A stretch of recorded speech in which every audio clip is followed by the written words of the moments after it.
기도하고 오늘도 시작하겠습니다. 감사합니다. 아버지 하나님, 저희들에게 오늘도 이런 만남의 시간을 주시고 만남 속에서 저희들이 주님의 말씀을 공부하며 또 주님의 뜻을 찾아갑니다.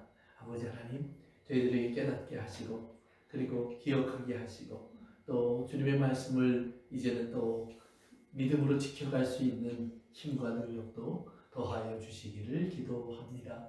아버지 하나님, 오늘도 부족한 종은 주님의 도구 되어서 주님의 진리만 전할 수 있는 입이 되게 하시고 성령님의 역사와 인도 속에서 우리 모두 함께 주님의 은혜 가운데 이끌림을 받게 하옵소서. 예수님의 이름으로 기도합니다. 아멘. 그래요. 오늘 요한계시록 오늘도 2장입니다. 오늘은 우리 두아디라 교회 이야기입니다.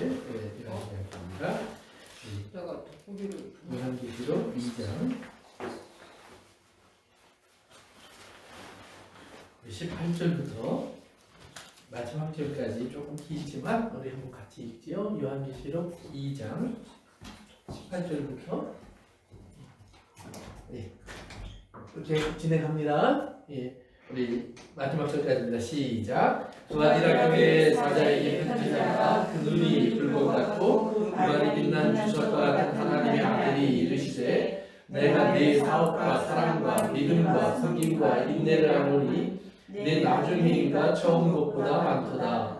그러나 네게 책망할 일이 있노라. 장차 자칭 선지자라 하는 여자 이세벨을 내가 용납하리니 내가 그가 내 종들을 가르쳐 교회와 행음하게 하고 우상의 재물을 먹게 하는도다. 또 내가 그에게 회개할 기회를 주었으되 자기의 음행을 회개하고자 하지 아니하는도다. 볼지어다 내가 그를 심상에 던질 터이요 또 그와 더불어 가늠하는 자들도 만일 그의 행위를 회개하지 아니하면 큰 환난 가운데 얹히고 또 내가 사망으로 그의 자녀를 죽이리니 모든 교회가 나는 사람의 뜻과 마음을 살피는 자인 줄 알지라. 내가 너희 각 사람의 행위대로 갚아주리라. 두아디라에 남아있어 이 교훈을 받지 아니하고 소위 사탄의 깊은 것을 알지 못하는 너희에게 말하노니 다른 집으로 너희에게 지을 것은 없노라. 다만 너희에게 있는 것을 내가 올 때까지 굳게 잡으라. 이기는 자와 끝까지 내 일을 지키는 자는 그에게 만국을 다스리는 권세를 주리니 그가 책장을 가지고 그들을 다스려 질그릇을 깨뜨리는 것과 같이 하니라. 나도 내 아버지께 받은 것이 그러하니라.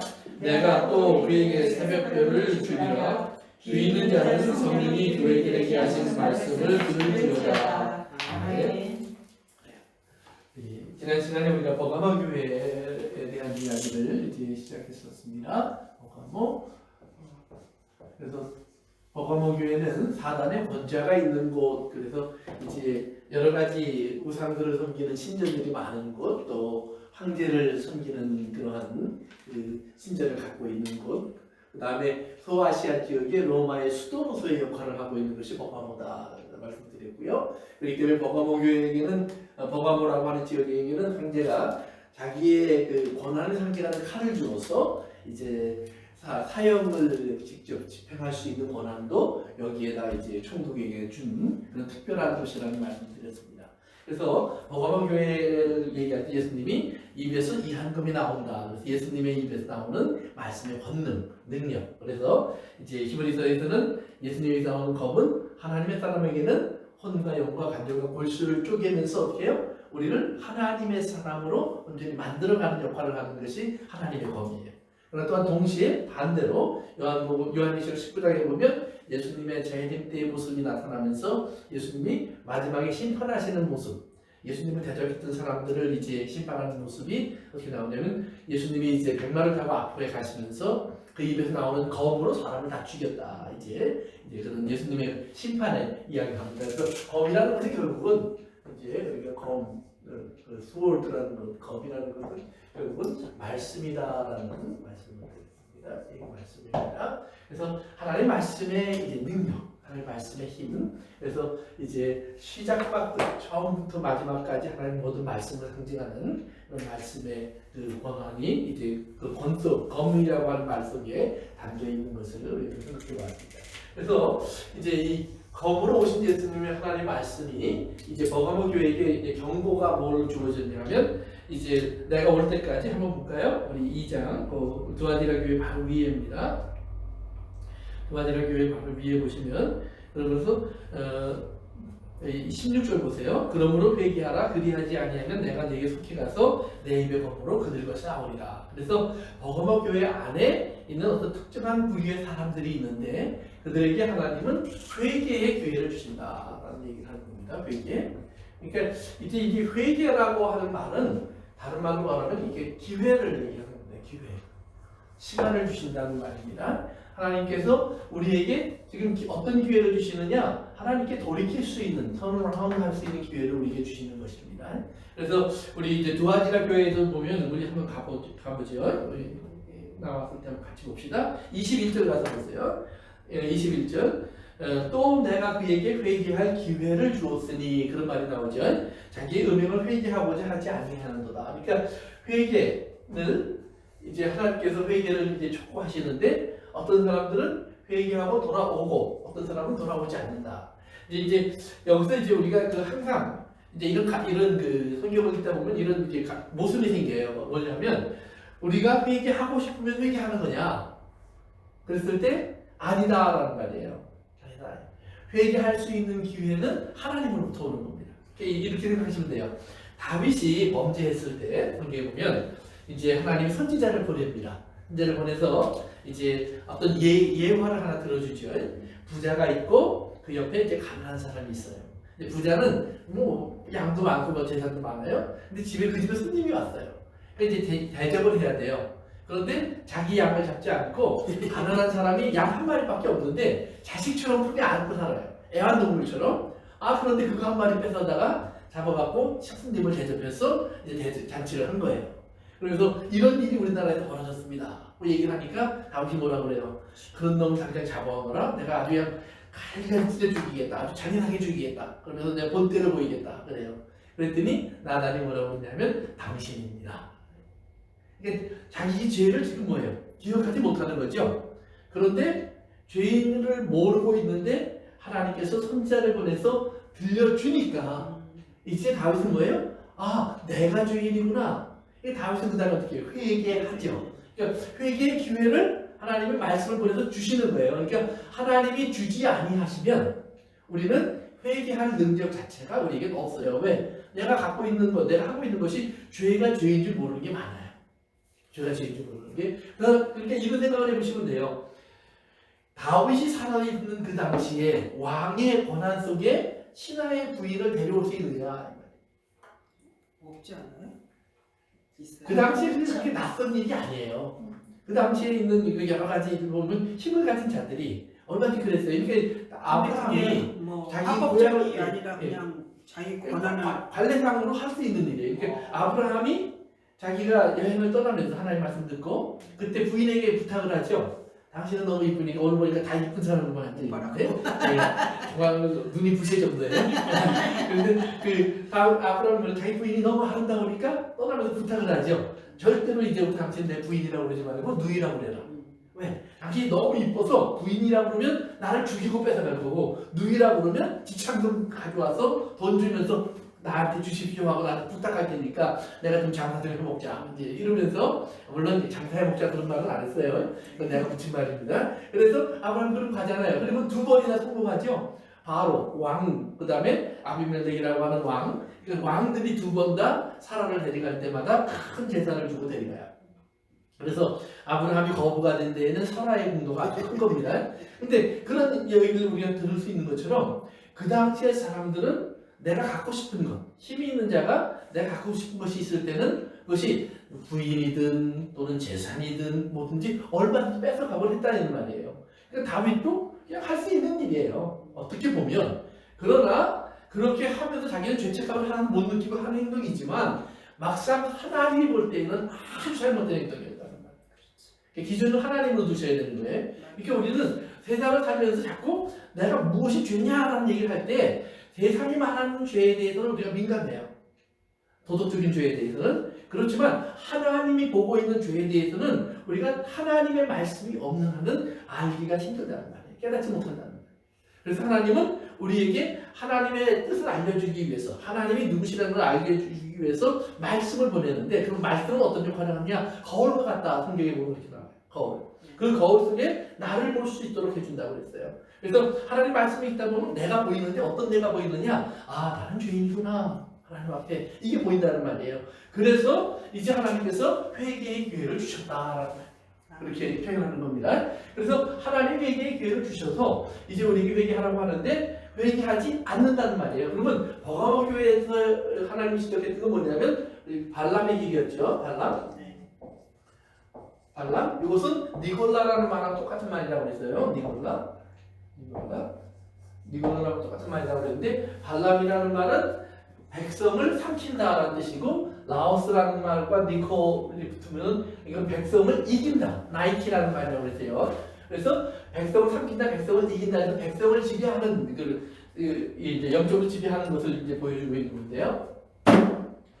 여기서 이제 이 발람과 그런 니골라가 어떤 방법으로 했느냐? 우리가 지난번에 이제 민수기서에서 우리가 잠깐 본 것처럼 발람이 하나님의 뜻을 어기고 이스라엘을 저주하러 왔다가 그러나 막상 하나님 앞에서 발람은 하나님이 주시는 그런 말씀 외에 이스라엘에게 저주하지 말라고 하는 것을 듣고 이제 저주하지 못하고 3번의 기회를 다 잃어버리니까 이제 발람을 초청했던 발락이 당신은 황금을 얻을 기회를 잃어버렸습니다. 내가 실망했습니다. 그리고 이제 발람하고 헤어지려고 그러니까 발람이 가다가 길을 돌아와서 발락에게 내가 방법이 있긴 있습니다. 이거는 하나님 앞에 기도하고 해서 하면 안 되고 그냥 내가 원래 알고 있는 건데 내가 비법을 알려줄 테니까 비법을 사라고. 그래서 이제 발락에게 비법을 팔았죠. 그게 뭐예요? 유혹하는 겁니다. 그래서 그 여자를 통해서 음식을 통해서 또 이제 플레저 잔치를 통해서 이스라엘을 유혹하면 그들은 광야 생활 40년을 했기 때문에 그냥 여기 그냥 빠져버릴 겁니다. 마치 우리가 시골에 살다가 갑자기 서울에 오면 막 그냥 눈이 희둥그레지는 것처럼 그렇게 된다 이 말이에요. 근데 제가 이제 좀 다른 이야기지만 서전에 있을 때 제가 설교 때 한두 번 얘기했지만 그 지하교회에 있던 분들이 이제 93년도 초에 미국을 이제 방문할 수 있었어요. 그 당시 이제 막 그 공산 정권이 무너지고 막 이랬으니까 지하교회 지도자들이 이제 여행을 할 수 있는 자격을 얻어서 미국에 이제 뉴욕 쪽으로 왔다가 몇 군데 둘러보고 돌아왔는데 그들 돌아와서는 뭐라고 하냐면은 다시는 미국에 가고 싶지 않고 자기들이 공산 치하에 있을 때 알았던 미국하고 가서 본 미국하고 너무 다르다는 거예요. 그래서 뭐가 그렇게 다릅니까? 라고 물어봤더니 미국이 그렇게 타락되는 것인 줄 몰랐습니다.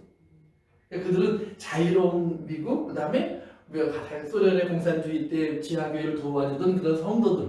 그래서 정말 그들을 부러워하고 궁금하고 만나고 싶어 했는데 와서 그러면 좋았는데 만난 것은 그러나 미국이라는 사회, 뉴욕이라는 도시 속에서 자기들이 며칠을 지내봤는데 그렇게 화려하고 아름답고 막 살기가 있는 것 같은데 밤이면 그렇게 무섭고 나다니기도 어렵고 그리고 그 안에 온갖 이런 여러 가지 일들이 돌아가는데 보니까 그것이 너무 죄악된 게 많다.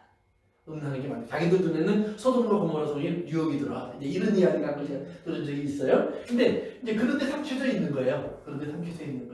그래서 발람과 니골라당을 따라가면 어떻게 되느냐? 니골라당이라는 것은 이제 영지주의라는 말을 제가 드렸었는데 영지주의라는 말은 뭐냐면 말은 멋있지만 영이 중요하다 이 말이에요.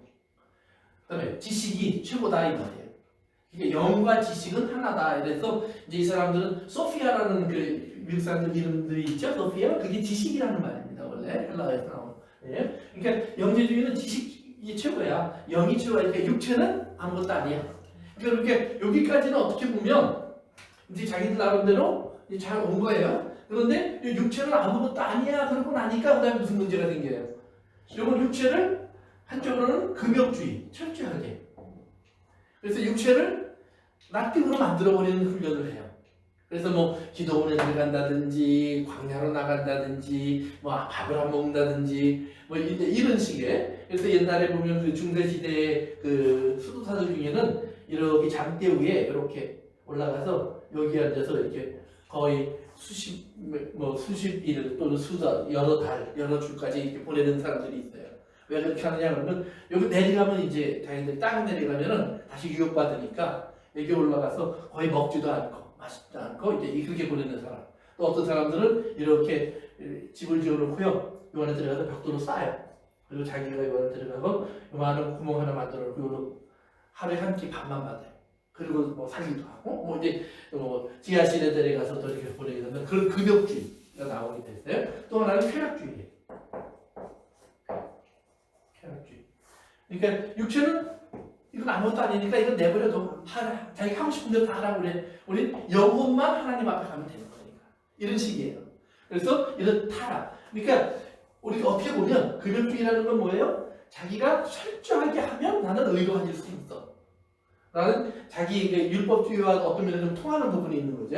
그 다음에 쾌락주의라는 건 뭐예요? 그것은 율법은 아무것도 아니니까 우리가 컨트롤할 수 있는 거 아무것도 없으니까 하자 하고 싶은 대로 하라 내버려둬. 이런 거예요. 그러니까 이런 것들이 들어오니까 결국은 이 안에서 우리는 뭐냐? 어떤 것이 오느냐? 이런 여기에서 오는 것이 뭐냐면은 이제 인간의 만족, 자기 만족, 또는 자기 성취 이런 것들로 이제 자기들의 삶의 결과를 추구해 나가는 겁니다. 그러니까 이런 데 빠지면 그러면 오늘날에는 그럼 이런 것에 영향이 없느냐?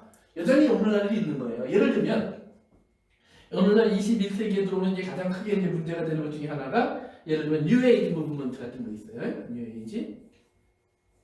뉴에이지라는 건 뭐냐면 신세계라는 말이죠. 새로운 세계, 새로운 세대, 새로운 그 시기에 이제 우리가 알아야 될, 우리가 추구해야 될 삶은 어떤 거냐 이 말이에요. 뉴에이지의 핵심은 항상 그거예요. You can be a God. 네가 하나님이 될 수 있어. 네 운명은 네가 컨트롤하는 거야. 그러니까 뉴에이지가 이제 가장 많은 영향을 받는 것이 이제 주로 이제 명상, 요가 뭐 이런 것들이에요. 인도 쪽이나 불교 쪽에서 온 그런 영향이 굉장히 큰데요.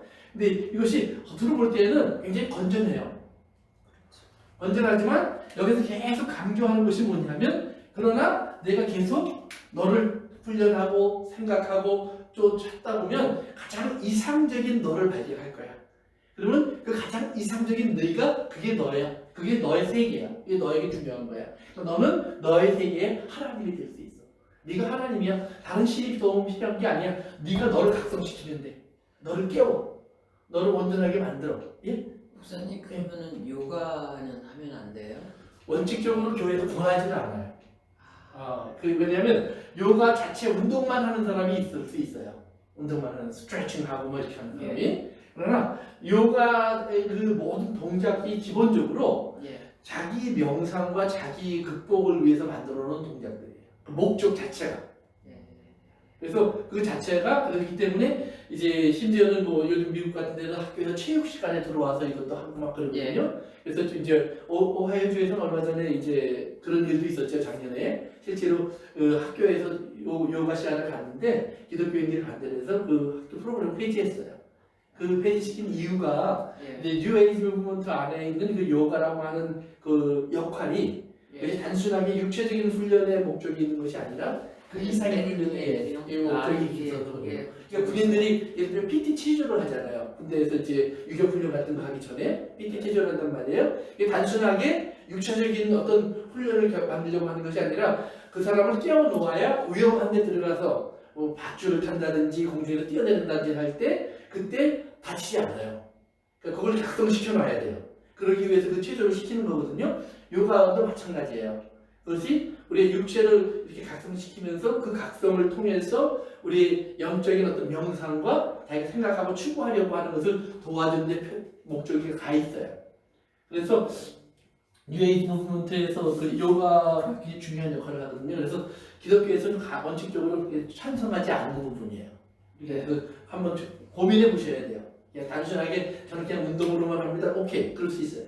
저도 그냥 그래서 운동으로만 이렇게 생각을 하고 근데 이제 그게 어디서 나온 건 알지요. 근데 이제 나는 그냥 단순한 운동이다 이렇게 많은 사람들이 그렇게 생각을 하는 것 같아요. 이렇게 똑같아요. 이렇게 음악도 보면 예를 들면 음악도 보면 우리가 음악이 나쁘냐 좋으냐라고 많이 얘기하는데 근데 이제 과거에 어떤 논란이 있었냐면 락 뮤직은 사탄의 음악이다 그랬어요. 맞아요. 저도 그런 줄 알았어요.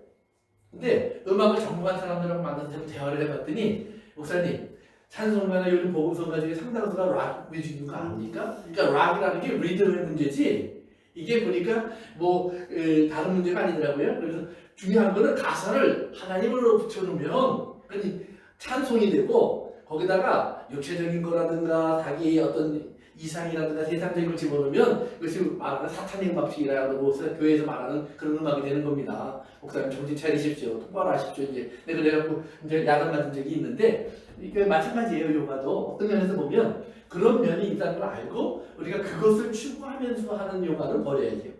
그러나 그것이 아닌 정말 여러분들이 지혜롭게 쓸 수 있다면 아니 그럼 뭐 육체적으로 자기 스트레칭하고 도움이 되는다면 안 할 이유는 없죠. 그러니까 두려워할 필요는 없어요. 그래서 뉴에이지 무브먼트라는 것이 있어요. 그러면 뉴에이지 무브먼트가 교회에 어떤 영향을 미치느냐? 교회 안에서도요. 여러분들이 이제 신앙생활 때 그런 얘기 많이 하죠. 다 모든 것은 마음 먹기 달렸어. 그렇지? 마음 먹는 대로 돼요, 안 돼요? 안 돼요. 안 되는 거예요. 그런 사람이 다 마음 먹기 달렸어. 네가 아픈 것도 뭐 이렇게 하는 거 다 막 생각하기 나름이야. 아니요, 생각하기 나름이 아니에요. 성경 분명히 정의해요. 사람은 생각하는 것이 나머지부터 악하다. 가장 부패한 것이 인간의 마음이다. 성경을 정의를 해버려요. 거기 하나님을 스스로 집어넣을 수 있는 능력이 없다. 하나님의 회개의 기회를 주셔야만 우리는 들어올 수 있다. 그러면 하나님 말씀이 들어와서 하나님에게 지배받는 사람이 되거나 내가 하나님이 아니라 하나님이 나를 지배하는 사람이 되라. 이게 성경이거든요. 그런데 너희 지금부터는 완전히 반대인데 네가 스스로 너를 만들어가. 그러니까 신앙생활도 뭐예요? 네가 열심을 내고 네가 노력하고 네가 공부하고 네가 애쓰면 너는 그런 사람이 될 수 있어 라고 얘기해 준다 이 말이에요. 그러니까 예를 들면 어떤 기도의 제목이 있어요. 내가 원하는 게 있어요. 그럼 응답받고 싶어? 그러면 이렇게 하면 돼. 마치 우리가 뭔가 마음을 다스리기 위해서 요가 동작을 취하는 것처럼 그래? 그럼 매일 새벽 기도해. 하루에 5번씩 기도해. 그러면 이런 응답이 올 수 있어. 근데 성경은 그런 말이 없어요. 성경은 그런 말이 없어요. 이미 하나님은 우리에게 있어야 할 것을 아셔요. 그리고 성경은 이미 모든 것을 우리에게 주셨다고 해요. 그러니까 극단적으로 말하면 이런 거예요. 이제 여러분 오해하시면 안 돼요. 하나님이 우리에게 모든 걸 주셨다는 말은 뭐냐면 지금 내게 없는 것은 어쩌면 내게 필요 없는 것일지도 몰라요. 나는 원하는데 그러면 나는 원하는데 하나님은 안 주셨어요. 예를 들면 내가 지금 아파. 그런데 하나님 나에게 건강을 안 주셨어요. 그러면 하나님 건강을 주실 수 있는 분이잖아요. 그런데 그러면 내가 할 수 있는 건 뭐냐? 기도하세요. 하나님 내게 질병을 고쳐주세요. 내 아픔을 제거해주세요. 그럼 교회는 어떻게 해야 되느냐? 같이 기도해야 돼요. 지난 시간에 우리 감옥 얘기하면서 제가 그랬죠? 이 감옥에 한두 사람이 던져져요. 그러나 아픈 건 뭐예요? 전체가 아프다는 얘기를 들으죠. 우리가 한 번 것처럼 같이 기도해야 돼요. 그러나 그것에 대한 응답이 우리가 원하는 대로 안 왔을지라도 우리는 뭐예요? 여전히 하나님께서 나를 응답하지 않았다? 또는 하나님께서 나를 외면하고 있다? 하나님 모른 척하고 계시다? 이렇게 하는 것이 아니에요. 응답 안 와 있는 그 상태 자체가 하나님이 나에게 허락하신 것이. 그러면 그 응답 오지 않은 그 상태가 나에게 오지 않았을 때 우리가 할 수 있는 것은 뭐냐? 우리는 계속 기도하는 거예요. 그렇지만 기도에 묶여서 다른 것을 다 포기하고 그 문제가 해결될 때까지 아무것도 안 하는 것이 아니라 그 부분을 하나님께 일단 내려놓고 기도했으니까 그 다음에 내가 지금 이 자리에 할 수 있는 일들, 내가 이 상태에서 할 수 있는 일들, 어떤 것, 하나님의 말씀 안에서 하나님이 나에게 주어진 일들을 내가 감당해 나가는 거예요. 그러면 그것으로 되는 거예요. 어떤 분 설교를 듣다 보니까 이제 그런 얘기가 하나 나와요. 어느 교회에서요, 이제 교회를 하나 개척했어요. 교회를 하나 개척했더니 그 교회에 그러면 누굴 보낼까 하다가 이제 그 교회에서 이제 가장 그래도 유능한 목사님, 부목사님을 이제 보냈어요. 그런데 교회가 몇 년이 지났는데도 그대로 있는 거예요. 한 서너 사람 모여서 그냥 예배 드리는 교회가 몇 년 동안 돈도 보내주고 하여튼 할 수 있는 모든 지원을 다 했어요. 그런데도 안 되는 거예요. 그러니까 이제 어떻게 하면 되겠느냐 고민을 하다가 담임 목사님하고 그 목사님을 바꾸기로 했어요. 그래서 큰 교회를 만든 담임 목사님이 그리로 가고 그 부목사님이 이제 이리로 와서 담임 목사 역할을 하고 그러면서 그 교회가 이제 담임 목사님을 보내면서 담임 목사님과 교회 리더들이 모여서 결정을 그렇게 했대요. 대신 이제부터 교회는 이렇게 기도하십시오. 무슨 기도냐면 만약에 내가 가서 교회가 갑자기 잘 되면 그러면 사람들이 그럴 겁니다. 역시 당신은 유능해. 그리고 저 사람은 무능해. 이렇게 얘기할 겁니다. 그러면 하나님이 가르칩니다. 그러니까 지금부터 내가 가서 하나님께 우리는 그렇게 기도합시다. 하나님, 이 교회가 잘 되고 못 되는 건 하나님의 뜻이라는 사실을 우리가 알게 하시옵소서. 그러기 위해서는 하나님, 내가 가자마자 교회가 잘 되면 안 됩니다. 교회가 사람들이 이걸 알 때까지 교회가 안 되게 해주십시오 라고 기도를 했대요. 그런데 진짜로 안 됐대요. 그리고 안 된 상태에서 결국 교회가 문을 닫았대요. 그러니까 이제 우리가 생각해 봐야 되는 것이 그런 거예요. 그러니까 우리가 원하는 건 뭐예요? 분명히 대부분들이 있어요. 그런데 내가 원하는 것을 이루라고 하는 것은 뉴에이지 무브먼트예요. 왜? 내가 하나님이니까. 그러나 하나님이 원하는 것이 이루어져야 된다는 것은 기독교의 신앙이에요. 그러니까 우리가 이 세상도 보면 우리는 세상이 끝나기를 원하는 사람은 아무도 없어요. 세상이 좋아지길 원하지. 그렇죠? 그렇지만 우리 하나님은 뭐예요? 이 세상은 그 희망은 없어. 그러니까 이 세상은 반드시 끝나야 돼. 그렇기 때문에 내가 이 세상을 끝낼 계획을 가지고 지금 움직이고 가고 있는 거예요. 그런데 우리는 세상이 끝나기를 원치 않는 속성을 가지고 있기 때문에 우리의 기도는 계속해서 하나님의 뜻과 부닥칠 수 있는 기도가 굉장히 많다는 말이에요. 그런데 우리가 그럼 왜 그렇게 기도하느냐? 그것밖에 우리는 현재적으로 갖고 있는 지식이 거기까지밖에 없어요. 좀 더 나아갈 수 있는 사람이 있어요. 그 사람은 조금 더 기도가 바뀌겠죠. 그렇지만 거기에서 시작한다는 말이 대부분의 기도가. 그러면 거기에서 대신 기도하지만 그러나 우리가 모르는 이 과거의 부분 왜 안 바뀔까? 왜 안 고쳐질까? 왜 여전히 그 상태로 있을까? 왜 더 악화될까? 심지어는 예수 믿는 사람과 예수 안 믿는 사람이 경쟁을 하는데 예수 안 믿는 사람이 맨날 진다 이 말이에요. 사업을 하면 더 어려워지기도 하고 뭐 공부를 하면 성적이 떨어지기도 하고 결혼을 하면 가정이 더 시끄럽기도 하고 또 자꾸 예수 믿는 사람은 잘 돼야 될 것 같은데 안 된다 이 말이에요. 그러면 그 안 될 때 우리가 하나님 이게 어떻게 하나님 영광이 됩니까? 내가 잘 돼야 하나님 영광이 되죠. 내가 잘 되는 건 내 영광이고 내 만족이지 하나님 영광 상관없어요. 왜? 하나님은 예수님을 십자가로 보내놓고 이기는 거니까. 그러니까 하나님의 방법은 우리가 다 몰라요. 그러니까 하나님의 생각은 이렇게 다르다고 성경이 말하는 것처럼 이 다름을 우리가 인정하면서 그런 하나님 우리가 다 모르는 그 다름 속에 있는 하나님의 교회 그것이 이루어지고 있다는 사실을 우리는 의심하지는 않겠습니다. 그래서 거기에 내가 만족스럽지 못하고 힘들고 심지어는 여기 성경에서 얘기하는 것처럼 감옥에 갇히고 때로는 죽기도 하고 고난을 받는 과정이 있을 수 있겠지만 그러나 나는 거기에서 하나님을 원망하지 않겠습니다. 그러면 생각해 보세요. 우리가 저도 요즘 이제 설교하면서 이제 고난, 십자가 이런 얘기 굉장히 많이 드리고 있는데 요즘 와서 여러분 생각해 보세요. 실제로 살면서 야, 난 도저히 못 살겠어. 너무너무 힘들어. 막 예수님이 십자가 앞에 가서 내가 너무 힘들다 그랬던 것처럼 그렇게 힘든 일이 매일 있어요? 그렇죠? 대부분은 없어요. 우리의 대부분의 생활은 뭐예요? 그냥 평범해요. 그냥 다른 사람과 비교했을 때 그냥 비슷해요. 그 사람들 사는 것처럼 나 살고 그리고 대부분 큰 문제도 없고 내가 하나님 앞에서 기도는 하지만 사실은 뭐 그것 때문에 내가 뭐 죽을지 살지 모르고 뭐 밤에 뭐 범인하고 뭐 이런 정도까지 아닌 경우가 대부분이란 말이에요. 그럼에도 불구하고 우리가 여전히 우리를 깨우려고 하는 이유는 뭐냐면 하나님 그러나 이것이 천국이 아닌 것을 압니다. 그리고 이것이 하나님의 나라가 아닌 것도 압니다. 우리 고백하는 거예요. 하나님의 나라는 이것 이상이고 여기에서 인간들이 깨닫지 못하는 그 다음이 있는데 우리가 이렇게 배부르다 보니까 편안하다 보니까 우리가 하나님의 나라를 자꾸 잊어버립니다. 이제 그런 식으로 우리를 깨우라는 말이에요. 깨우라는 말이에요. 우리를. 그래서 이스라엘 사람들한테도 하나님께서 경고하신 경고 내용을 보면 너희들이 가나안 땅에 들어갈 거야. 들어가면 너희들 반드시 배부르고 편안한 시간이 올 거야.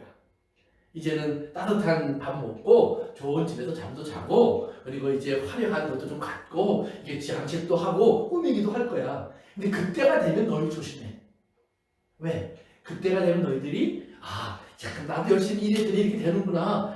내가 정말 마음 먹고 절약하고 뭐 좀 수고하고 잠잠 앉아 고민했더니 이런 것을 좀 이룰 수 있었구나 해서 마치 내가 이룬 것처럼 그리고 내가 만든 것처럼 너희들이 이렇게 만족하게 될 거예요. 그런데 그때 잊지 마. 이것을 하게 하신 이는 나야. 아멘. 너에게 능력 주신 이가 나야. 너희들은 너희가 어디서부터 출발했는지 잊어버리지 마. 너희는 아무것도 없었어. 존재하지도 않았어. 그런 너희를 내가 여기까지 오게 하고 있게 하고 그 능력을 주어서 이루게 한 것이야. 그러니까 이걸 잊어버리면 그 다음에 너희들은 뭐해? 여기에 존재할 가치가 없어. 그러니까 교회가 하나님을 나타내는 일에 실패하면 교회는 존재할 가치가 없다라는 말이에요. 그러면 하나님을 나타내기 위해서 어떻게 해야 되느냐? 그때 깨어서 이건 하나님이 하신 일인데 이게 하나님의 일이 되어가는 건데, 그러니까 예수님이 우리 세상 사람들이 다 이해할 수 없는 그 십자가라고 하는 일, 그건 아무도 이해를 못했거든요. 근데 그 십자가라고 하는 일을 예수님은 딱 마치면서 이제 하나님이 원하는 일이 다 마쳤어 이렇게 얘기하시는 거예요. 그렇기 때문에 다 이루었다. 그러니까 그거는 사람은 어떤 계산으로도 못하는 거예요. 그런데 예수님이 이건 다 이제는 다 이루었어. 하나님의 뜻이 이루어졌어. 이제 하나님이 하시고 싶은 일을 하실 수 있어요. 이게 뭐예요? 거기에 하나님의 용서가 포함되어 있는 거예요. 우리를 하나님이 기다리셔서 이제 우리를 품에 안으실 수 있는 이유가 만들어지는 거예요. 왜? 우리를 닦으실 수 있는 길, 용서할 수 있는 하나님의 공평한 길이 만들어졌기 때문에. 그래서 하나님 이렇게 하시는 거예요. 그래서 어쨌든 간에 말랑과 비브로당에서 이제 영주주의가 나오고요. 그래서 뉴에이지 무브먼트가 나오고요. 또 하나는 뭐냐면 요즘 포스트모더니즘 그래갖고요. 요즘 많이 이제 우리가 그런 얘기하죠. 다양성. 그 진리가 없어요 지금은요. 나만 옳아 이건 없어요. 나도 옳지만 너도 옳아. 그것도 될 수 있고 이것도 될 수 있어. 그럼 이거를 신앙 없다고 배우면 어떻게 돼요? 예수만 믿어야 천국 가? 예수 믿어야만 구원받아? 아니면 부처님도 사이좋게 지내라고 말씀하셨는데 알라도 그렇고 심지어는 무당들도 이렇게 보면서 우리에게 얼마나 좋은 일 하라고 얘기하고 있는데 사람들 서로에게 학교만 가도 이게 착하게 살라고 얘기하는데 다 진리지. 기독교도 결국은 착하게 살려는 얘기 아니야? 아니에요. 기독교는 예수 그리스도를 통해서 우리가 도저히 갈 수 없었던 하나님의 은혜의 세계로 들어가자라는 얘기예요. 그거는 내가 갈 수 있는 일이 아니다. 그래서 성경은 이게 거듭난다라는 얘기를 쓰는 거예요. 난다, 태어난다, born again 이 표현을 쓰는 거예요. 그 born again은 그래서 그러니까 니고데모에게 예수님이 그 얘기를 하니까 그럼 내가 엄마 뱃속에 다시 들어나와야 돼요? 이 사람이 알고 있는 born again이니까. 그렇게 예수님이 그거는 육체로 나가서 100번 들어갔다 나가도 소용이 없어. 필요한 것은 성령으로 만들어지는 거예요. 근데 성령으로 나타나는 건 어떻게 나타나요?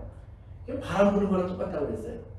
바람이 임의로 불어요. 근데 어디서 왔다 어디로 가는지 모르는데 지나갔어 나를.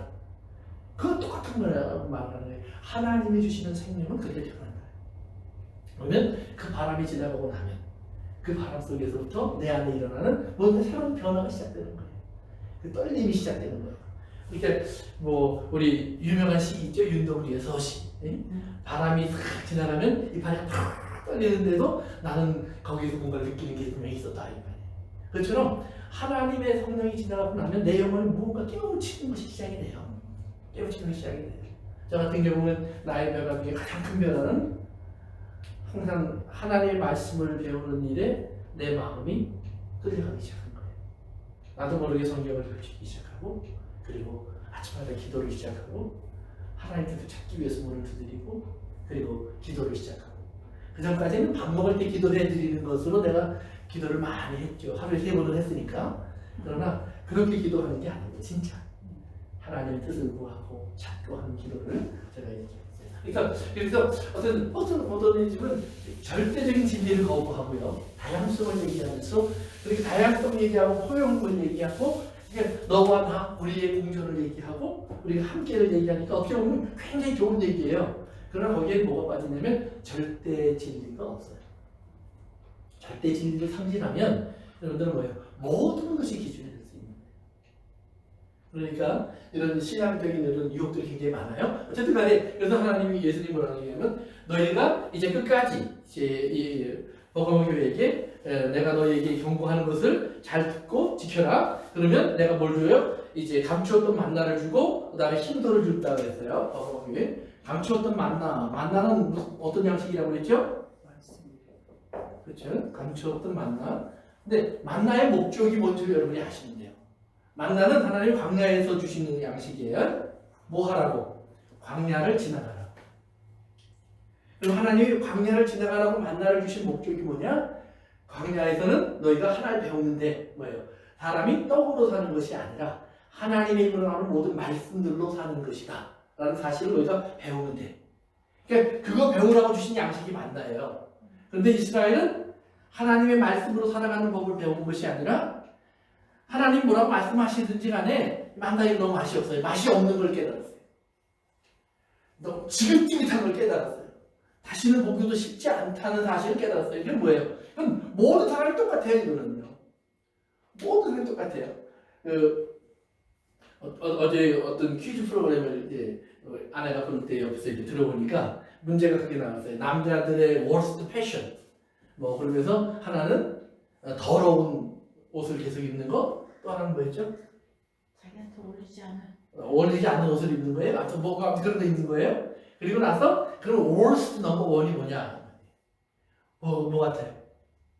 육체. 육체에 탁 뜯어내는 거예요. 전 없어서 못 보는데 매일 똑같은 옷 입는 거. 그래서 갈아입었어요.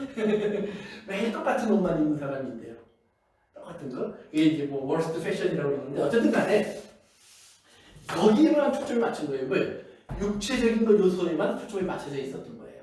근데 뭘 잊어버렸어요? 하나님이 이걸 주시면서 하셨던 하나님의 의도를 잊어버렸어요. 그러면 만나를 매일 먹으면서 그들이 하나님께서 이렇게 성실하게 이 약속을 지키시는구나. 그러면 가나안 땅에 들어갔을 때 젖과 꿀이 흐른다고 그랬는데 겉으로 처음에 볼 때에는 젖과 꿀이 흐르는 곳은 있긴 있는데 거긴 다 거인들이 차지하고 있어요. 이스라엘에 들어가서 얻을 수 있는 땅이라고 하는 것은 메마른 곳이에요. 그런데 하나님이 뭐라고 약속하냐면 믿어. 내가 40년 만나준 것처럼 거기에서 젖과 꿀이 흐르게 할 거야. 내가 할 거야. 그런데 이스라엘은 그걸 믿지 않고 자꾸 옆에 보니까 저 집 농사를 잘 짓는단 말이에요. 우리 아내가 요즘 농부가 다 됐는데 조금 농업 그 박사님이 되셨어요. 그래서 매일 그냥 토마토 키우느라고 고기 키우느라고 요즘 물가가 좀 많이 나가요. 그런데 어쨌든 간에 그 엉뚱한 것을 배우기 시작한다 이 말이에요. 엉뚱한 거. 그러면서 하나님이 준비하신 그 하나님의 뜻을 찾지 않고 그러니까 이웃집 사람이 잘하는 거 보고 바알신을 섬기는 사람이 저렇게 하니까 부자가 되네. 그럼 나도 그렇게 하면 되겠네. 그 방법을 따라간다 이 말이에요. 그래서 감추었던 만나라는 건 뭐냐면 이 세상을 살아가는 데 필요한 영적인 양식을 주신다는 말이에요. 여러분 그 영적인 양식이 뭐냐? 성경에 예수님이 나다 그랬죠? 내 살을 먹고 내 피를 마셔라. 그럼 예수님의 살과 피는 뭐냐? 이 십자가의 은혜를 얘기하는 거예요. 십자가의 은혜, 그 십자가의 은혜 속에 들어가면 부활의 생명. 그것이 이제 우리 오늘 말하는 거예요. 두 번째는 힘도를 준다고 했어요. 힘도래는 이름이 새겨져 있다고 그랬죠? 이름이 새겨져 있어요. 이건 뭐는 똑같으면 인 맞는 거랑 똑같은 거예요. 인 치는 거랑. 그래서 벌써 한두 번 얘기 드렸지만 우리가 이제 요한계시록을 읽다 보면 사단과 하나님이 하시는 일이 비슷한 게 되게 많아요. 하나님에게서 능력이 나타나면 사단도 능력이 나타나요. 그래서 재밌는 거는 하나님이 베푸는 능력에 사람이 관심이 없어요. 왜? 보세요. 예수님이 병든 사람을 올 때마다 다 치료해줘. 그러면 좋죠. 그런데 처음에 좀 치료해 주신 것 같더니 언제부턴가 예수님이 고치셨다는 얘기가 없어요. 언제부턴가. 사도행전에서 보면 예루살렘에서 되게 많이 기적이 일어났거든요. 근데 그 뒤에 가면 별로 안 일어나요. 일어났어도 기록 자체를 안 해요.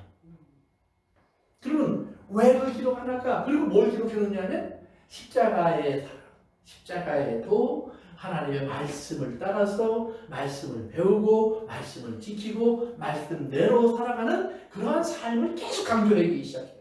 그러니까 뭐예요? 그리고 이적, 능력 이런 그것은 지나갈 수 있는 거예요. 그리고 또 하나는 뭐냐면 오늘 꼭 사단이 또 기적을 하는데 사단이 기적을 베풀기 시작하면 사람들이 몰려들어요. 그리고 사단은 사람들이 몰려오면 그 다음에 계속해서 더 보여줘. 그리고 계속해서 더 보여줄 뿐 아니라 너희들이 가져와. 나한테 경배해. 나한테 절해. 그러면 내가 또 줘. 계속 줘. 언제까지요? 하나님이 정한 시간이 끝날 때까지. 그래서 그 성경에 예수님도 경고하시고 바울도 경고하고 베드로도 경고하고 요한도 경고해요. 사단은 마지막에 사람들을 유혹할 때, 특별히 하나님 사람들을 유혹할 때 기사와 이적과 표적으로 이끌어간다고 했어요. 속인다고 했어요. 그러니까 기사, 이적, 표적 너무 좋아하지 말라 이 말이에요. 우리가 진짜 원하는 것은 뭐예요? 하나님 말씀을 찾아가야 되는 거예요. 힌두는 그래서 인치는 거예요. 이름이에요. 이름. 그런데 사단도 성경에 보면 여기 이름은 이름을 줘요. 이름을.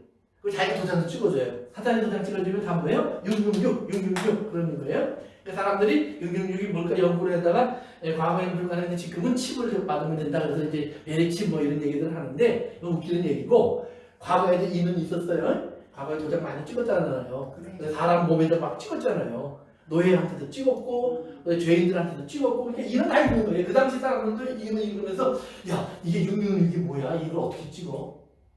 그렇게 읽는 사람이 하나도 없어요. 찍는 거야 간단하지 뭐 맨날 보는 거니까. 맨날 우리 주변에 있는 거니까. 그렇게 생각하는 거예요. 이름을 친다고 그랬는데 그런데 요거는 뭐예요? 그 이름을 받은 사람들밖에 몰라요. 그럼 받은 사람밖에 모른다는 말은 뭐예요? 일종의 비밀이라는 말이죠. 그럼 나와 하나님만 하는 거예요. 그럼 어떻게 나와 하나님만 할까? 에베소서에 보니까 1장에 하나님이 성령으로 인치셨다 그래요. 우리 안에.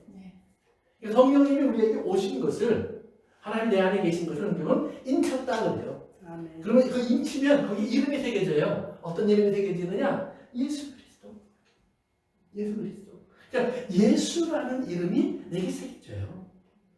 하나님의 자녀라는 이름이 새겨져요. 그걸 말하는 거예요. 그러니까 이걸 가지면 그래서 힌돌의 역할이 있었다고 그랬죠. 힌돌의 역할은 입장권, 너는 무죄하다, 너는 정죄받은 것을 무효야, 너는 이제 자유해, 너는 이제 죄가 없어. 이런 그런 증표의 역할을 하기도 하고, 이제 뭐 이런 역할, 신분적 역할을 하기도 하고 그래요. 그래서 이게 있어요. 경기장에 가면 이거 보여주면 들어가시오. 뭐 궁궐에 앞에 갔을 때, 검은 검색할 때, 뭐 옛날에 우리 그 호표 보여주는 것처럼 주민등록증 보여주는 것처럼 보여주면 통과. 근데 이거 안 보여주면 미국에 들어올 때도 패스포트 없으면 못 들어오는 못 들어오는 거예요. 그런 얘기를 하는 겁니다. 그래서 하나님 앞에서 이렇게 검으로 오시는 하나님은 결국은 남으신다는 얘기예요. 흰돌을 받은 사람, 검은 돌을 받은 사람, 감추어진 것을 따라가는 사람, 눈에 보이는 걸 따라가는 사람, 이것을 하나님은 나누는 거예요. 그러니까 성령의 검으로 하나님 예수님께서 싸우신다는 말 자체가 여러분들이 잘못 이해하면 예수님의 입에서 나오는 칼로 이렇게 하는 것 같은데 그게 아니라 말씀으로 기준을 나누고 그 말씀 앞에서 거기에는요 중간이 없어요. 신앙생활은 회식이 없어요. 그러니까 우리 라우디게아 교회 이게 뭐 부지런히 우리 틈틈이 하는 거니까 라우디게아 교회한테도 예수님이 그랬죠. 너희가 차든지 그럼 우리는 뭐가 돼야 돼요? 뜨거워. 네, 다 뜨거워져야 된다고 생각하는데 뜨거우면 너무 뜨거우면 안 돼요. 차도 괜찮아요. 차면 아주 차세요. 두 가지 다. 뜨거우면 보세요. 맨날 뜨거운 데만 어떻게 있어요? 찬 것도 또 있어야죠. 리프레시 하잖아요. 그러니까 차다는 말이 우리가 생각하는 신앙이 식어서 서로 사람이 냉정해 그런 의미가 아니라 근데 그 의미 자체가 그 한 가지를 선택하라 뭐 이런 뜻이 아니야. 아니 양이 차도 괜찮고 뜨거워도 괜찮은 거예요. 중간은 가지 마라 이 말이에요. 그러니까 너희들이 개성이 뚜렷해야 된다는 말이에요. 너희들 아이덴티티가 분명해야 된다는 말이에요. 이게 분명해야 된다는 말이지 차면 안 된다 뜨거우면 안 된다는 말이 아니에요. 차든지 뜨겁든지 괜찮다 괜찮아요. 콜드 핫 오케이. 미지근하지 네, 마라. 근데 미지근 노노노노 이게 말이에요. 무슨 말인지 아시겠죠? 네. 콜드 오케이, 핫 오케이, 미지근 노노노. 네. 네? 그렇게 생각하셔야 되는 거예요. 그러니까 우리가 잘못 이해하면 근데 왜 차도 오케이 없었나? 거기에 써 있어 그렇게. 차라는 말을 우리가 생각하는데 신앙이 열심히 없어지고 뭐 이게 아니에요. 그렇게 생각하지 마시고 차다 그냥 우리가 순수하고 순전해서 마시기에 좋은 물, 생수와 같은 물. 생수 그러면 여러분 생수가 막 뜨거운 물일까요? 아니야. 아니면 미지근한 물일까요? 아니면 우물을 그냥 한여름에 쫙 하고 탁 퍼서 먹으면 시원하다. 이게 아이스 냉장고에서 나온 것 같지는 않지만 못지않게 시원하다. 그런 물이에요. 그렇게 생각하시면 돼요. 그러니까 하나님의 말씀이 그래서 예를 들면 우물가의 여인에게 한 예수님이 뭐라고 말씀하셨어요? 네 배에서 생수가 솟아나리라. 그랬죠? 또 이제 성령을 받으면 요한복음에서 이제 성령이 우리 안에서 강물처럼 흘러나가리라. 그래서 소송시키는 물, 그런 물들을 얘기해서 그것은 뭐예요? 신선한 물들을 얘기하는 거예요. 살리는 물, 생명의 물, 우물물, 샘물 다 살리는 다 차가운 물이 뜨거운 물 아니에요. 그러니까 그 뜨거운 물 찬물이 필요한 거예요. 그 당시에 그러면 라오디게아 교회가 왜 뜨겁고 찬물을 얘기했냐면 라오디게아 자체에는 물이 없어요. 그 도시 자체에. 그래서 물을 수로로 끌어왔어요. 그런데 한쪽에는 온천수가 있어요. 그래서 온천수를 끌어다가 이제 썼어요.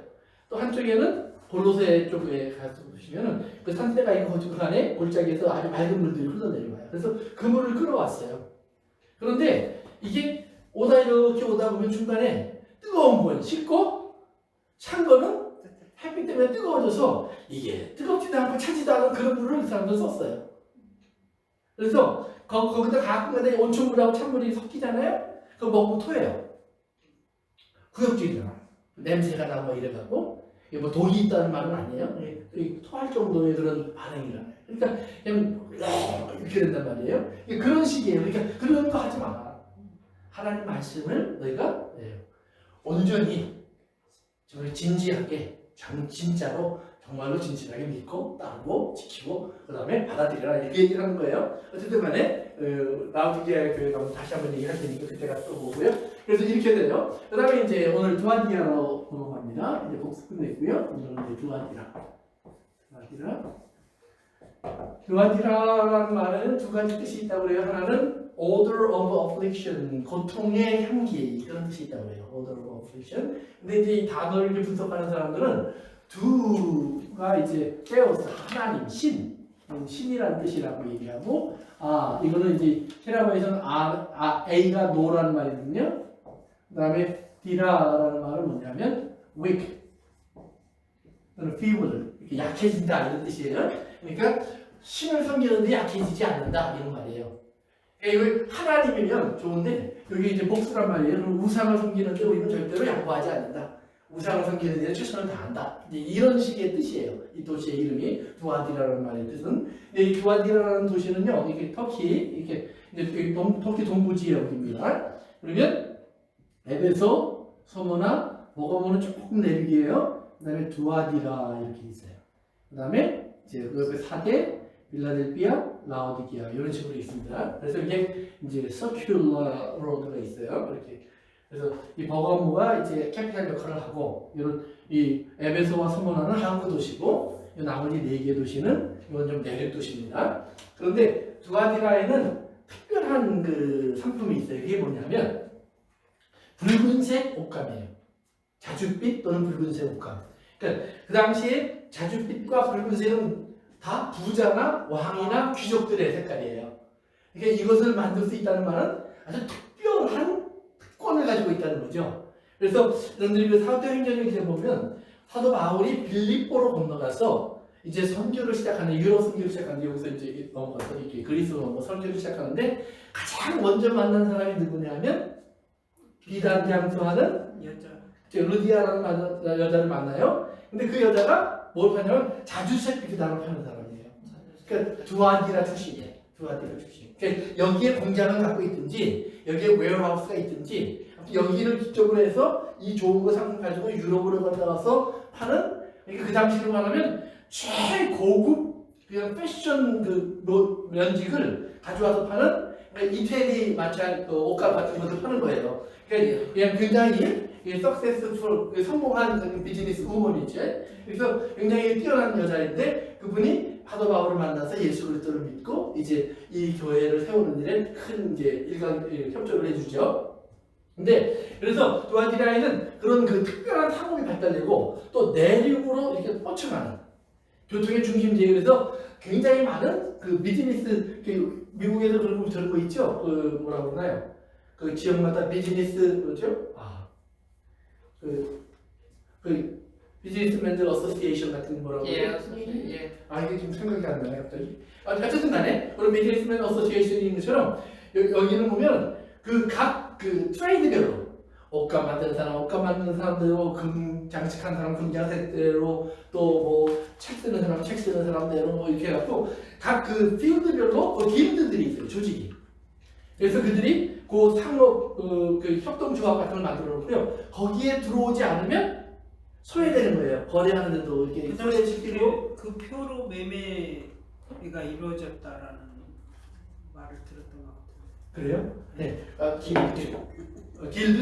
길드라는 말은 그 조합을 얘기하는 거예요. 그러니까 그 조합에서 이게 많은 컨트롤하는 거죠. 왜냐면 예를 들면 아까 비단장도 얘기했지만 비단을 파는 사람들의 길드가 만들어졌어요. 그러면 아무리 생산을 하더라도 이 파는 사람들이 브레이크를 걸면 어떻게 될까요? 그 사람들이 팔 방법이 없잖아요. 그러니까 이 사람들이 힘이 있죠. 그러니까 이 사람들이 이 사람 팔지 마 그러면 안 팔겠죠. 이게 이제 굉장히 힘이 센 거예요. 그러니까 그 길드가 있는데 그럼 그 길드들은 뭘 하느냐? 그러면 1년에 몇 번씩 모이면 고사를 지내요. 우리나라로 하면. 그 사람 그 당시에 이제 우상을 섬기는 때니까 제우스 신전에 가서 제사를 지내, 아폴로 신전에 가서 제사를 지낸다든지 이게 제사를 지내는 거예요. 그러면 예수를 믿으면 그 길드에서 어떻게 될까요? 거기 길드에 더 이상 협력을 하기 힘들어지는 거예요. 신앙을 지키려면 안 지키려면 괜찮은데 지키려면 그게 힘들어지는 게 이런 갈등이 생기는 거예요. 이런 갈등이 생기니까 이제 그 밑에 나오는 그 이세벨이라는 여자의 이야기가 나오는 이유가 뭐냐면 이세벨이라는 여자는 이제 구약에 보면 열왕기에 나옵니다. 열왕기 상 16장에 이제 결혼을 하고 이제 그 다음부터 열왕기하 7장인가에서 죽는데 왕하 7장인가에서 죽는데 그때까지 이스라엘 속에 바알 아세라라고 하는 우상을 섬기는 일에 아주 혁혁한 공을 세운 여자예요. 그래서 저 여자는 이제 아합이라고 하는 이스라엘 왕의 부인으로 출발을 했지만 왕비로 출발을 했지만 자기 아들 때에 가서는 자기가 마치 여왕처럼 군림을 하면서 굉장히 오랜 시간 동안 이스라엘을 지배해요. 그래서 여기 결혼할 때 보면 열왕기상 16장에 보면 결혼할 때 저가 아세라와 바알 신을 섬기는 신상을 가져오고 제사장들을 데리고 와요. 자기 지참금으로. 그래서 이스라엘을 그 바알과 아세라를 섬기는 사람들로 깔아버리는 거예요. 바알과 아세라는 뭐냐면 바알 신과 아세라 신상이 있는데요. 바알과 아세라는 여기 결혼을 해요. 결혼을 하면 여기 두 사람 사이에서 이 땅으로 두 사람이 이제 성행위를 하는 땅으로 이 비가 내려서 이 땅에 농사를 짓고 풍요를 이루는 일에 큰 이제 일이 도움이 되는 거예요. 그래서 이 두 사람이 결혼하는 날 그날 잔치를 해요. 그러면 그 잔치는 굉장히 음란한 잔치가 돼요. 성전에 있는 이제 남자, 여자 성전에 이제 숨기는 신녀 쏘는 신동들이 있어요. 그러면 제사 드리러 오는 사람들하고 같이 어울려서 같이 성행위를 하고 먹고 마시고 춤추고 이런 일을 하는 것이 이 신을 섬기는 축제의 방법이에요. 이게 뭐 생각스러운 것이 아니라 축제의 방법이에요. 그러니까 그 유다가 창세기에 보면 자기가 이제 양털 깎으러 갔다가 양털 다 깎고 이제 추수가 끝난 거예요. 그 다음에 이제 어디를 가다가 성경에 보면 창녀를 만나요. 근데 그 창녀라는 말이 사실은 신전에서 일하는 여자라는 말이에요. 그 단어 자체의 뜻이 신전에서 일하는 여자를. 그러니까 자연스럽게 유다도 신전으로 찾아갔다는 말이에요. 그 당시에. 왜? 친구들이 다 이방인들이었어요. 그래서 신전으로 찾아갔고 거기서 이제 신전에서 일하는 창녀와 같은 여자를 만났고 그리고 동침을 했고 그런데 나중에 보니까 그 신전에서는 그런 여자가 없다. 나중에 알아보니까 자기 며느리였죠. 이제 그런 이야기가 나오는 것처럼 그런 이야기들의 배경이 그런 거예요. 그런데 이런 식의 그 신앙관이 두아디라 교회에 가득히 들어와 있다 이 말이에요. 우상을 섬기면서 우상을 섬기는 사람들의 어떤 축제와 잔치와 그리고 그 잔치 속에서 또 어울려져서 같이 흥청망청되고 같이 어울리고 국제결혼 예, 그런 흐름들이 이 안에 가득했다는 말이에요. 그래서 이제 그 두아디라 교회에 이제 편집되는 뭐냐면 너희들이 그런데 보세요. 두아디라 교회에 이제 참 귀한 모습이 나타나는데요. 이 18절, 19절 보십시다. 내가 네 사업과 사랑과 믿음과 섬김과 인내를 아노니 네 나중 행위가 처음 것보다 많도다. 이거 읽어보면 앞에 우리 에베소 교회는 뭐라고 그랬죠? 너는 처음 사랑을 잊어버렸어 그랬죠? 그래서 처음 행위를 가져라 그랬단 말이에요. 원래 처음 하던 것을 가져라. 근데 여기는 뭐예요? 나중에 더 잘해. 그러니까 정말 훌륭한 거죠. 박수가 들어가는 거예요. 그런데 20절 시작. 그러나 내게 책망할 일이 있노라. 자칭 선지자라 하는 여자 이세벨을 내가 용납하니 그가 내 종들을 가르쳐 꿰어 행동하게 하고 우상의 재물을 먹게 하는도다. 아멘. 그러니까 생각할 것이 그러나 하나 있어요. 그러니까 얘기 드린 것처럼 10개 잘해도 하나 잘못하면 문제라는 거예요. 근데 여기서 그러나 그러고 나왔는데 보니까 네가 허락하는 것이 있어. 그러니까 여기서 용납한다는 말이 뭐냐면 심지어는 그 용납한다는 단어를 영어로는 suffering 이렇게 표현을 해놔요. suffering. 그러니까 이게 아주 괴로운 일이에요. 그런데도 참아. 왜? 그래야 되니까. 그래야 얻는 게 있으니까. 받을 게 있으니까. 그런데 그건 뭐냐? 그때 이제 여자 이사벨이에요. 이사벨. 근데 뭐예요? 선지자예요. 선지자. 선지자라는 말은 뭐예요?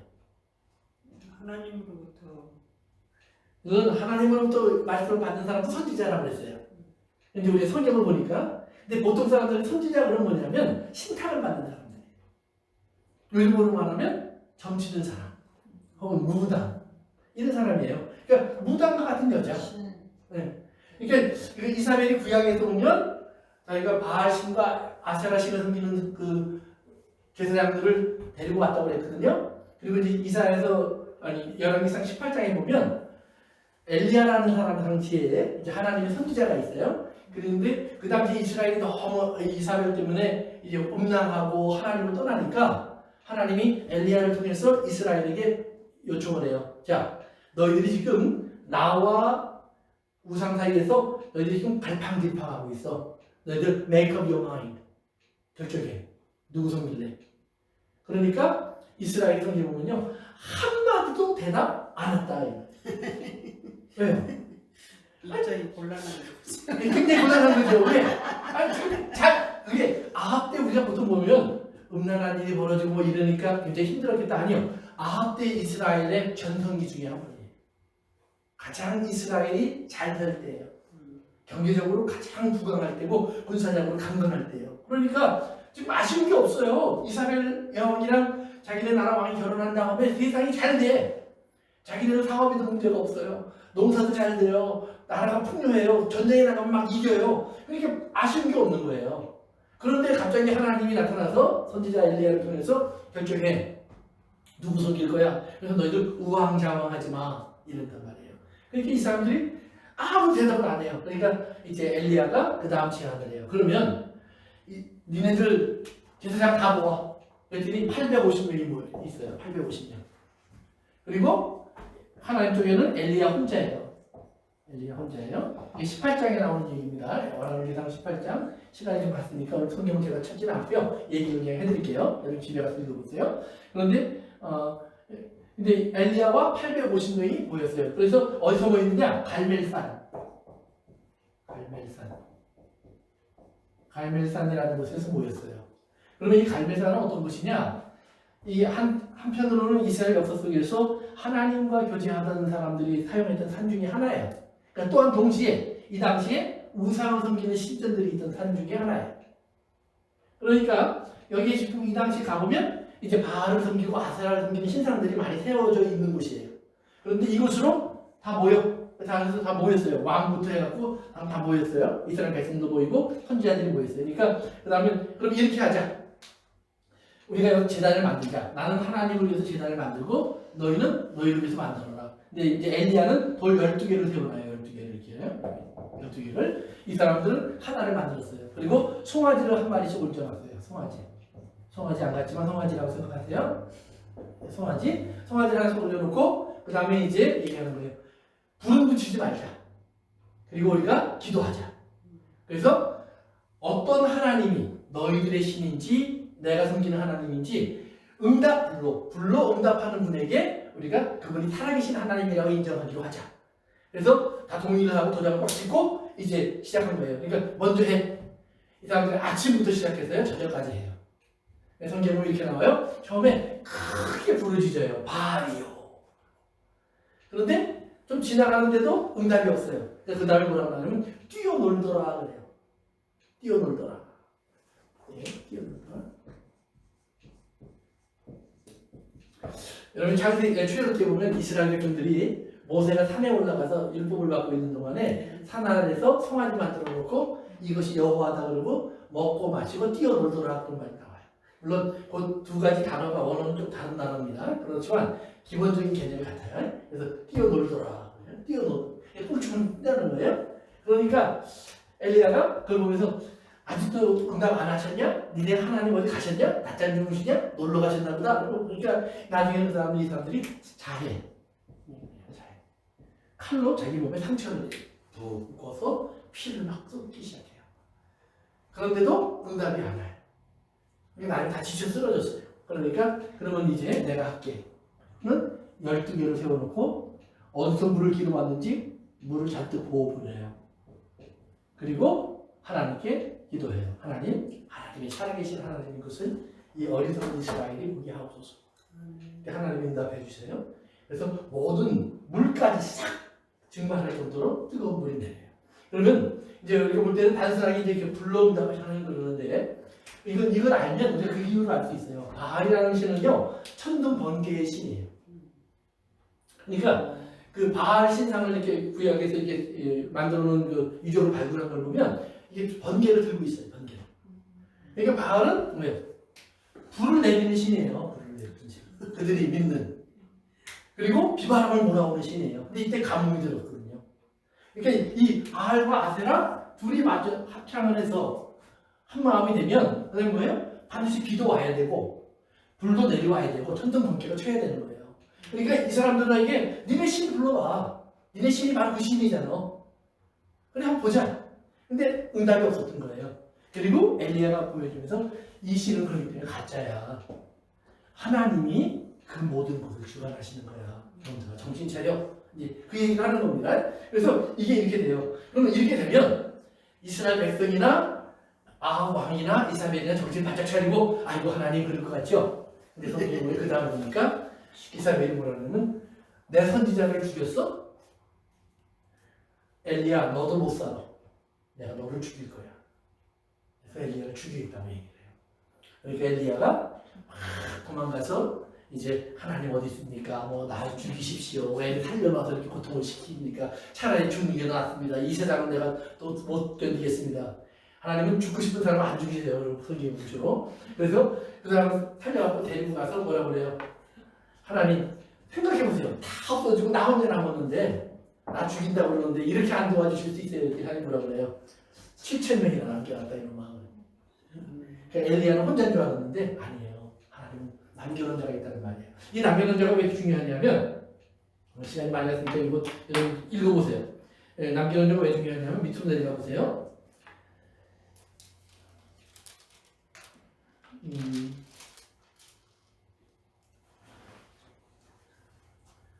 그 25절 한번 읽어보세요. 시작. 다만 너에게 있는 것을 내가 올 때까지 굳게 잡아라. 그래요? 거기 너에게 있는 것을 내가 올 때까지 굳게 잡으라 그랬는데 그 내가 올 때까지 그 다음에 그 지금 하나 또 봅시다. 또 하나 더 있어야 되는데 갑자기 눈앞에 두고도요 못 찾을 때가 있어요.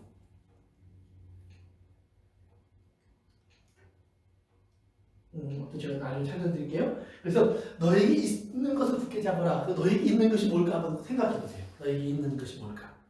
이미 갖고 있다는 말이에요. 없는 것을 너에게 만들어라는 말이 아니에요. 이미 갖고 있는 것. 또 하나는 그 다음에 나머지라는 거예요. 너희들 가운데 나머지가 있어. 남아있는 것이 있어.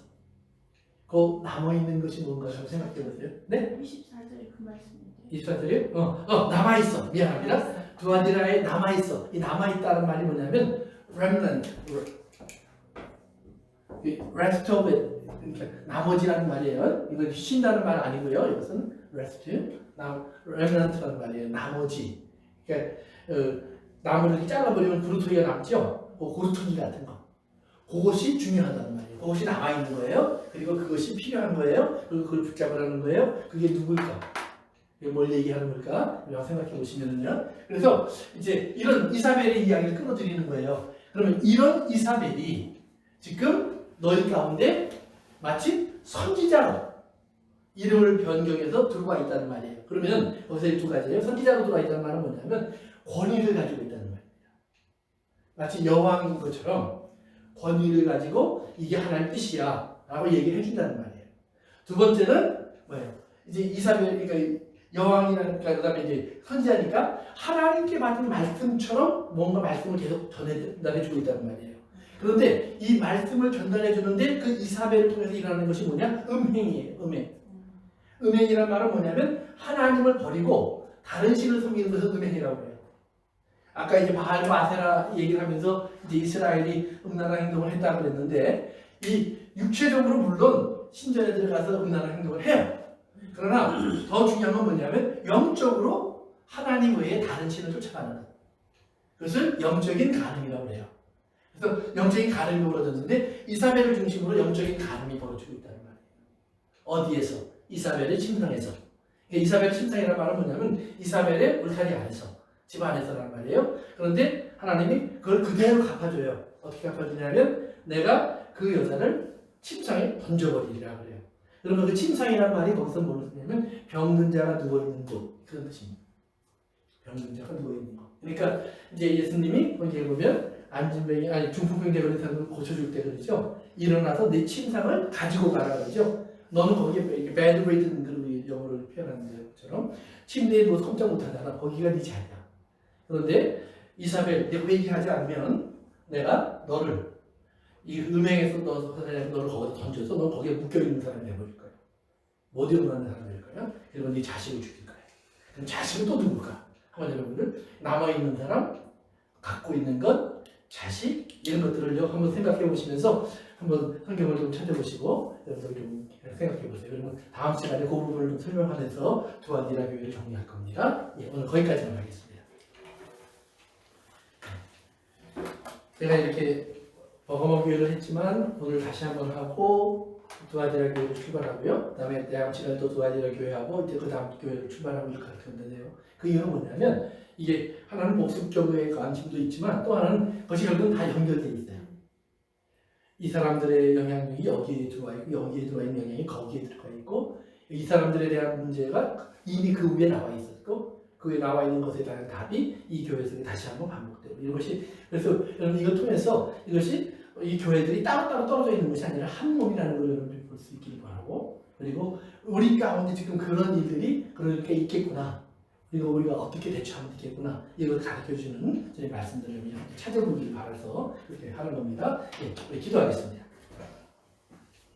아버지 하나님 감사합니다. 오늘도 저희들 함께 모여서 주의 말씀을 나누고 오늘 또 이렇게 정리합니다. 주님, 우리들의 입술과 생각과 그리고 우리는 마음에 바라고 원하는 것들 속에서 항상 우리가 주님 앞에 그것이 다 열려져 있게 하시고 주님 앞에 감추이는 것이 아니라 드러날 뿐 아니라 그 드러남으로 인해서 우리가 아버지 고침받고 새로워지고 완전해지는 주님의 뜻을 또 깨달아갈 수 있도록 또 인도를 받을 수 있도록 주님 도와주시옵소서. 예수님의 이름으로 기도합니다. 아멘.